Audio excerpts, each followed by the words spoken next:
Hi, everyone. It's Wade Franson back with another sneak peek for the Created in the Image of God show.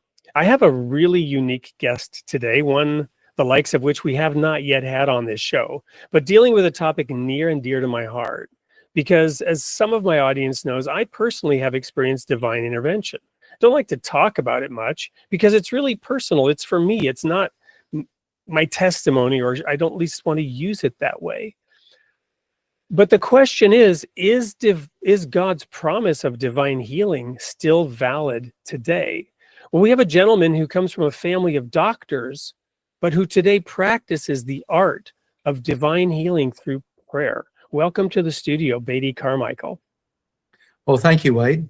And in a simple answer to your question is yes, it is. I'm seeing almost 90% of everyone who goes through a simple process of petitioning the Lord in the right way get miraculously healed from addictions to chronic pains to mental illnesses and more. So I can definitely say everything I'm seeing in hundreds of people, it's still valid today.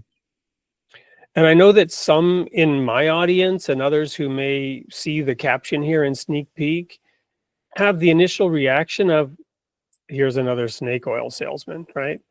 But having talked to you and understood the depth of your understanding of God's holy word, I really wanted to bring you onto the show to dive into the word of God, because there are some apparent contradictions that are often used to cause, well, I shouldn't say they're used to cause doubt, but they cause doubt in people. Is that a factor? Why isn't this widespread if you're having such success with it? You know, it's interesting.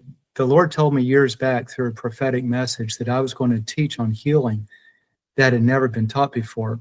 The thing that surprised me is it's clearly in the Bible from beginning to end. It's throughout, but it's something I call hidden in plain sight. And yeah, a lot of people pray for healing, nothing happens, and then they get discouraged and think maybe God still doesn't heal.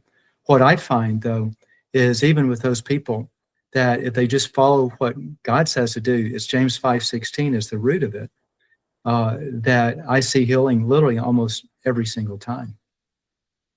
Well, I think one more comment. I normally only do 2 questions here, but I want to dive into one more, and that is my understanding of your work is you're dealing mostly with people who are on the lower end of society's blessings, right? Those who may have addictions or homelessness.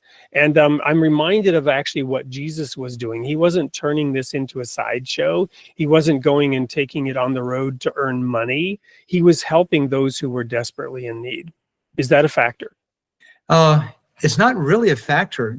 So my work and passion is working with the poor, the down and out, the addicted, the homeless.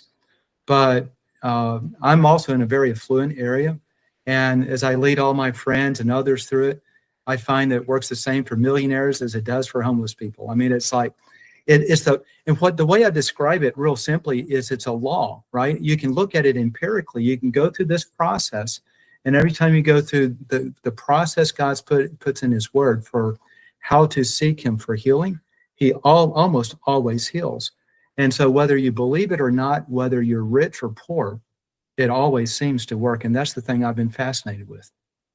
Well, I couldn't resist asking that third question because this topic is so important and so fascinating, which is why you will want to be there this coming Tuesday night at 8 p.m. on Created in the Image of God with Beatty Carmichael. See you there.